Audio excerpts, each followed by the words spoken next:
Alright guys, selamat bulan puasa yang ke-10. So hari ni kita ada banyak banyak pilihan mainan. So hari ni kita nak main apa? Kita kena pilih yang the best. Untuk macam sebelum ni kita dah main ni kita dah main lah.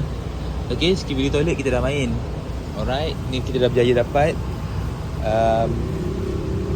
Slime pun kita dah pernah dapat. Lepas tu kita pernah dapat kereta kebal. Alright, kita dah pernah dapat mask ni, tak pernah dapat lagi. Tak apa, kita tengok lagi yang lain. Mana ada lagi kat sini. Yang ni Ice Cube. Ice Cube dah pernah dapat. Finger ni dah pernah dapat gaming. Buntut Shinchan dah pernah dapat. Semua dah pernah dapat.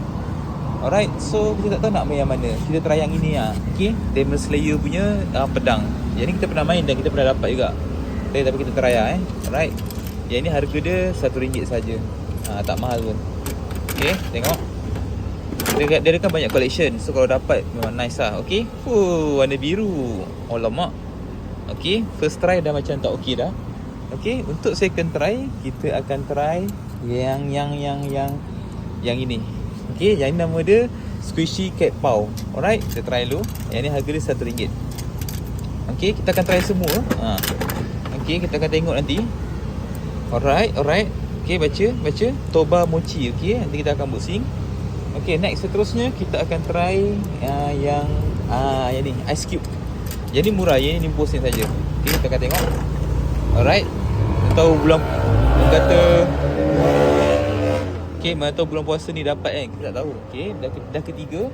Next seterusnya kita akan try kat sana pula. Kita nak try yang ini. Skibidi toilet.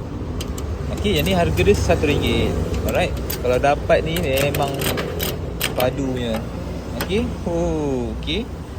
Right, next seterusnya tengok yang ini face. Yang ini saya tak pernah dapat lagi. Kalau dapat ini memang nice lah. Funky Mask nama dia. Apa ni? Ush. Macam pelik je. And the last one kita tinggal 50%. 50% ni kita akan main slime je lah. Kita akan try slime. Right. So nanti kita akan unboxing, kita tengok. Alright, kita tengok apa dapat.